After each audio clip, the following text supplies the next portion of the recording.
An animal knows at a soul level when it's going to die, and the soul leaves. So we watch, like Animal Planet, the lion takes down the gazelle, and the gazelle is kicking and screaming. The soul's already gone. It's the body reacting. And I feel like this is so important because people carry so much guilt that they see these, last gasp kicks and howling from animals. Well, that's just the body. The soul is gone. There's no reason for the soul to want to feel that.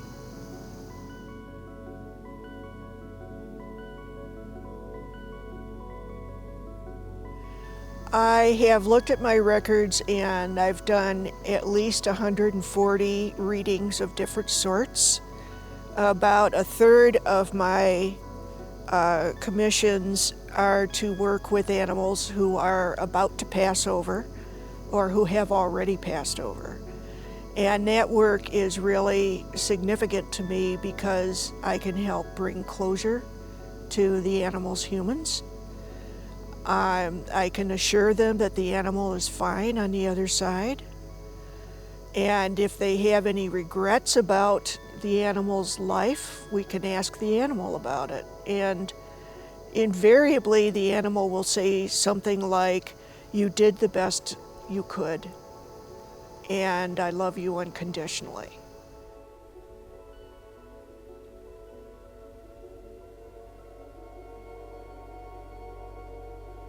My name is Peggy Lubahn, and I'm an animal communicator.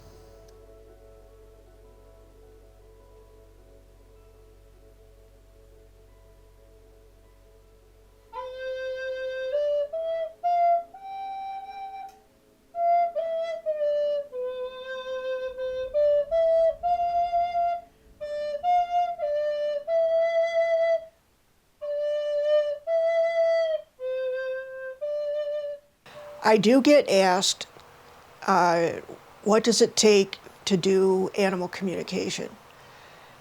And there are a couple of basic elements. One of them is a willingness to listen to the animal without making assumptions.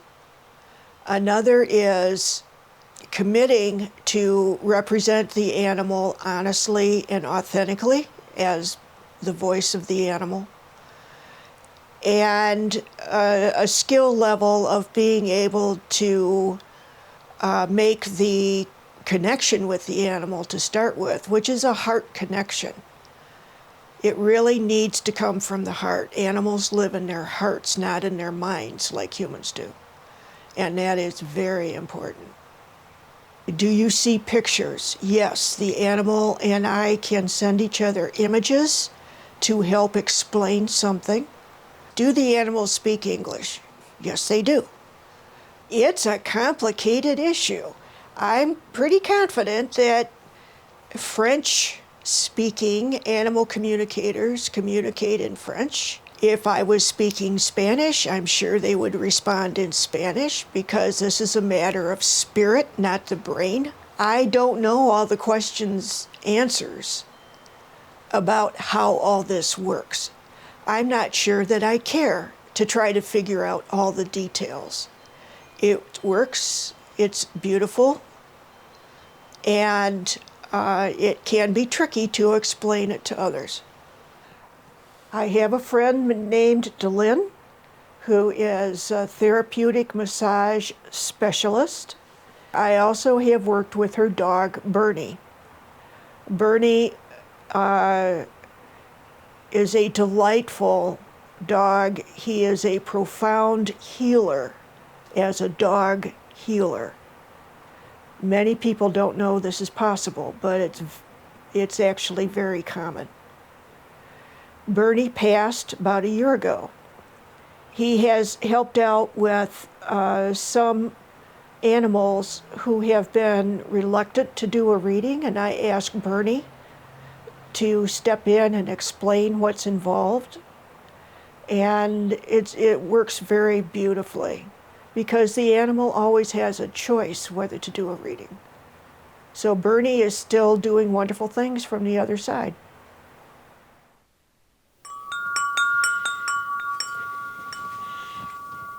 That's my nephew and his wife. Love animals too. And when they heard of Bernie's passing, they sent me this rainbow chime. It says, "We will meet again at the Rainbow Bridge." And I look forward to that day when I see Bernie again at the Rainbow Bridge. When Bernie decided to go to the other side, I set up this little altar so that he can still have his own his space. And this one's his little paw print. He was a lefty handshaker, so when he was put down, the clinic made a little cast of his paw prints, and I said, all I need is the left. And so they gave me actually 2 left paw prints, and I have the one there, and the other one I gave to his wonderful caregiver who took care of him most of the time when we traveled, and she was very thankful to have it. I thought Bernie was always pretty special, and like the t-shirt says, my goal in life is to become as good a person as my dog thinks I am. And I think Bernie thought I was pretty good, and I try to hold up to that.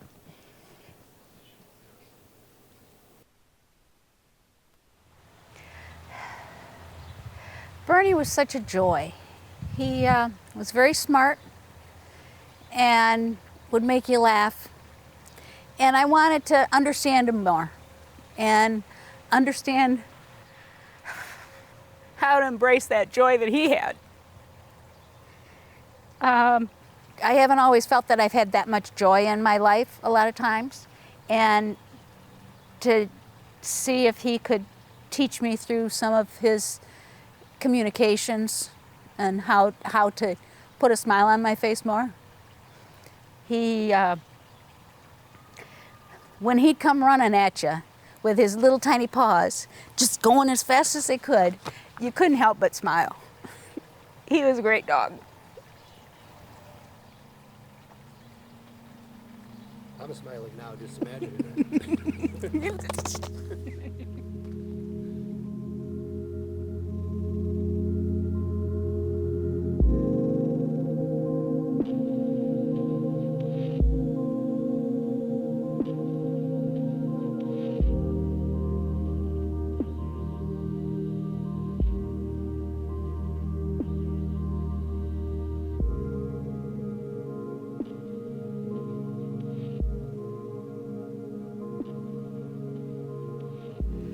I believe, after a lifetime of studying history, that humans have always had those individuals who are extra sensitive, who feel spiritual, and about any culture that you go to, there have to be people who can talk to the spirits to help the tribe survive.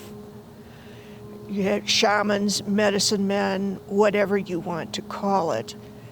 And there's plenty of evidence of this in cave drawings and petroglyphs.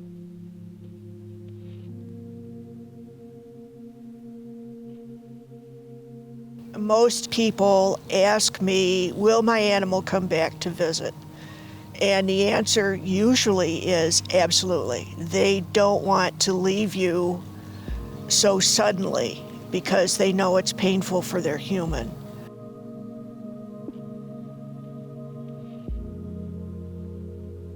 Then they will ask, how will I know if my animal is around? And I'll say, well, you might hear a meow from the other room. You might feel the vibration of purring when you're sitting down watching TV. You might feel their body pressed up against you when you're sleeping at night. It's important to the animal not to do it in such a way that might be frightening, so they choose these familiar sensations to let you know that they're still around and they're still looking out for you because they consider themselves our guardians. I have found over the years that animals can indeed be reincarnated. It's much the same process as for human reincarnation. The way I think things work is an animal dies, it goes to the animal version of heaven, and then it can meet with departed family and friends. And if the animal's person really wants that animal to come back to them, they can ask for that of the angels. Animals have angels as humans do. And I have had that happen in my own life. The dog that I grew up with so many years ago came back as my first cat. The readings that we have with a deceased pet has been readings with Jasper after he passed away. And the skeptic part of me looks at those readings and says, well, look, yes, he's frolicking in some happy place. Well, it's not like they're going to hell. Jasper was my kitty. Jasper took a shine to me immediately as a kitten. When I'd get home from work, Jasper would come running to the door, and then later as a cat, he'd wait in the window for me. How can you not become a cat person when you have a cat doing that? At one point, Jasper actually asked Peggy to do a reading in which he would tell of his previous past lives. And in one of the lives, he was a tiger in India. He traveled looking for a special place with a companion. And they came upon the place, but they found the forest had been destroyed by humans. And in the reading, this is what he said. That night we grieved with those who had died there in that naked, ruined forest. With the trees and the animals and the plants we grieved. Jasper closes his eyes and starts to sway slightly back and forth, singing the song of those who were lost. O beauty, O vibrant life, O springing joy, in this place of burdens, let the life return in its own time. Too much to bear is this sorrow. Too heavy lies the burden of death. We sing our grief, we sing our sorrow, we sing hope for the future forest, which is greater than man's greed. We opened our eyes, our amazed eyes, and saw the spirits of those who had died singing and laughing in the sunlight and the moonlight, joyful in death as they were in life. So where did that come from? Peggy? Something in me says no, that came from an experience Jasper had in a past life. And I love that passage. It's poetry, but I love that passage because it speaks to the spiritual connection animals have with our world. It speaks to the spiritual contribution animals make to our world. I believe that's something no pet owner can deny.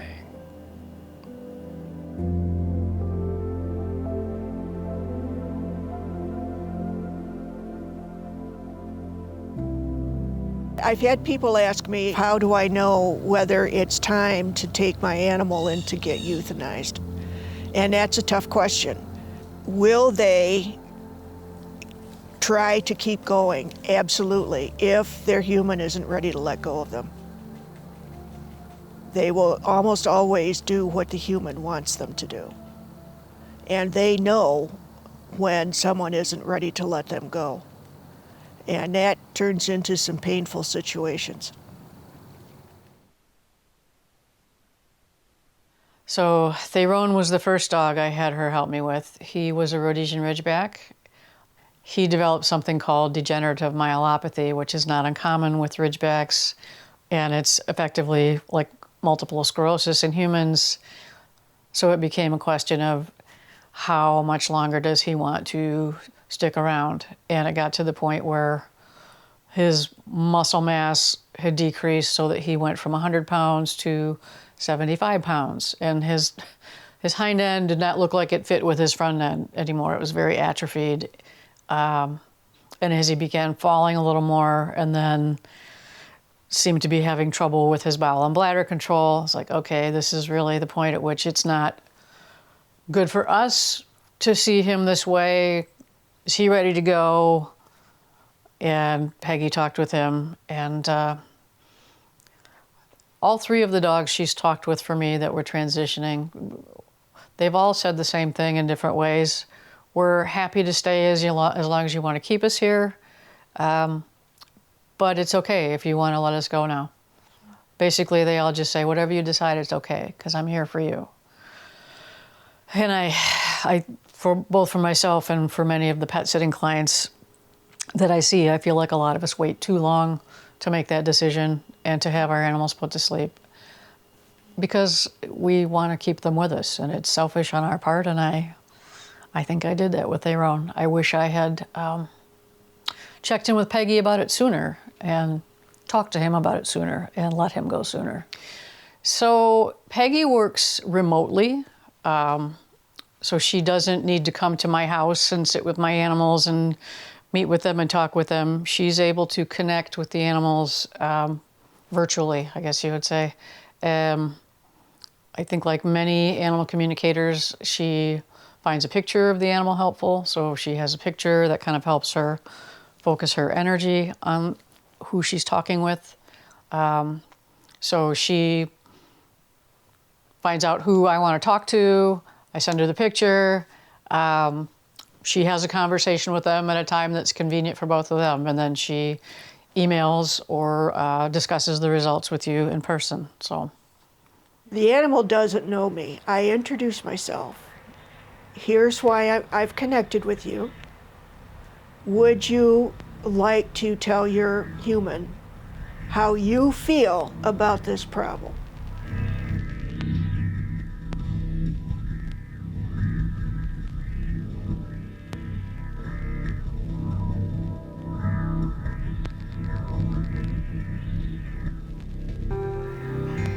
And it's pretty much the only time that they'll ever talk to an animal communicator in their life.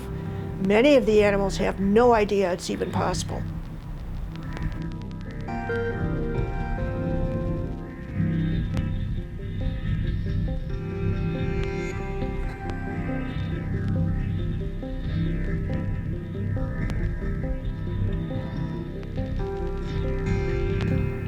Just giving them the opportunity to say, yes, I would like to try that, or no, I don't think so, is so empowering for them. Try to imagine how that feels. Even more than for being a human child. We tell them what to do all day long. And that's one thing I love about this work.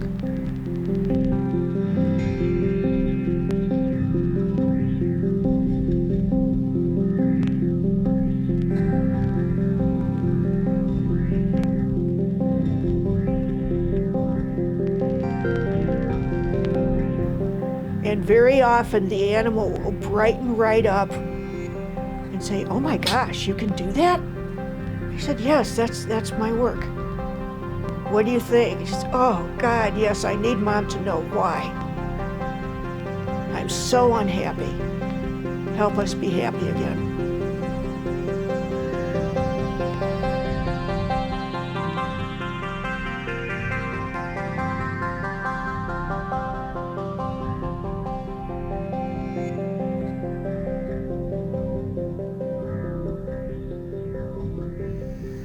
There are a lot of black cats with green eyes out there, so I want to make sure I'm talking to the right one.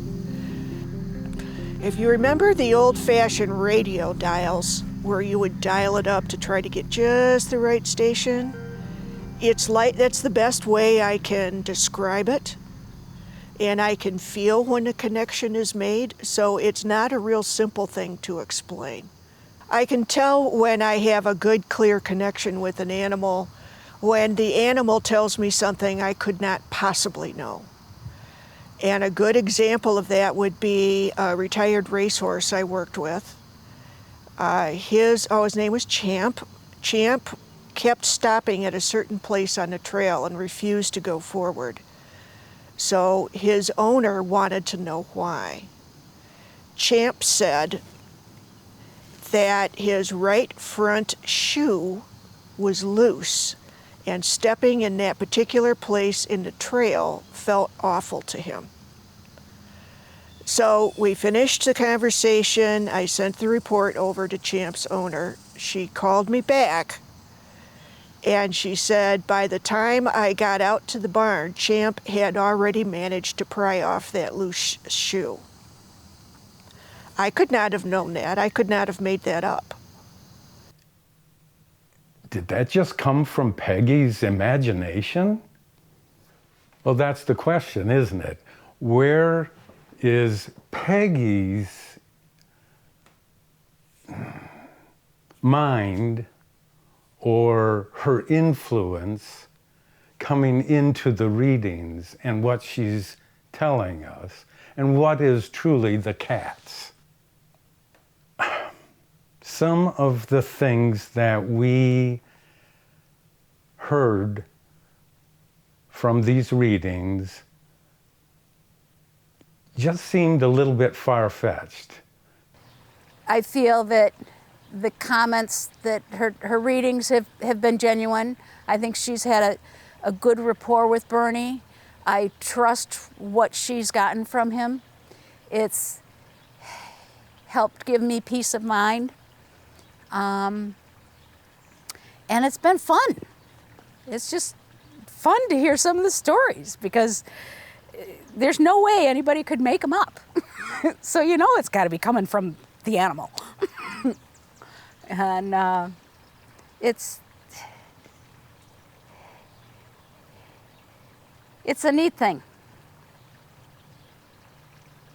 For the most part, I think Peggy's very accurate, and I definitely will contact her again if I have questions again with one of my pets that I can answer. And I've recommended her to some other people, but a lot of people still think animal communication is kind of woo-woo, kind of crazy out there, but I'm of the belief that there's a lot more to this world than what we can see and touch and taste, and so. Jasper used French once. He wanted to say, good, that's the way I want it. And he used the word bon for good. He used French, and he was so proud of himself. And again, Peggy and her communications with them just seemed to be real at times. The wording of the communications sometimes is very formal. Now that might just be the communication and how it's coming to Peggy. I don't entirely understand how the conversations take place, but the formal language, the use of French in Jasper's case, just really, there's a realism to it that makes it harder to say that it's just Peggy using her imagination and that we are communicating with cats. Most of the time I feel Peggy is right on with the readings that she gets, that she's conveyed to me. There's only been maybe one or twice when I've thought, in all 4 readings, when I thought, I question it because, you know, Bernie didn't like water, and she said he envisioned a beach, and I was like, well, maybe, but you know, for the most part, she seems to be right on, confirming things that I kind of thought were probably accurate, but she could go into much greater detail, and then also give me suggestions to help support whatever it was, and they've come to be true. So I think does have a real natural gift, and I believe in what she does.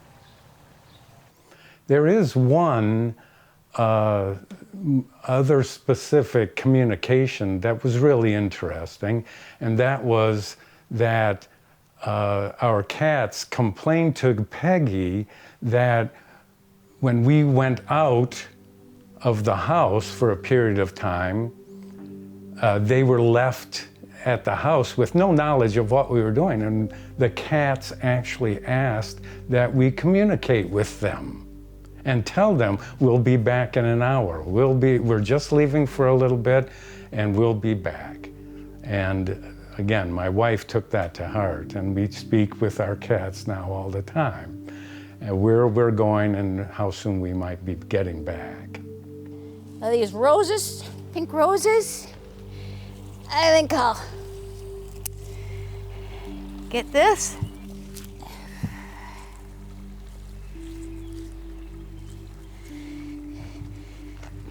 And I'll have a celebration to Bernie tonight for this wonderful opportunity to share his life with all of you. And accuracy be damned. The readings we have through Peggy enhances our lives with our cats.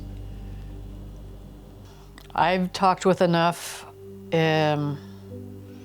psychics and mediums and channelers and read a lot of things about these topics and animal communicators. I definitely believe there is some part of our consciousness that survives after we die. And I think some part of us comes back more than once. I think reincarnation is a thing. And I think our pets can be part of that as well.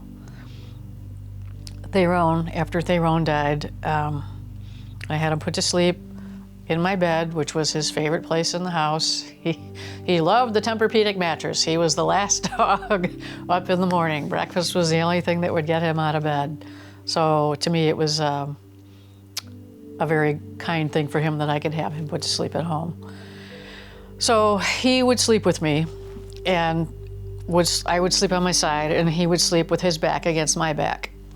And the day after I had him put to sleep, Titus was sleeping at the foot of the bed, as he usually did.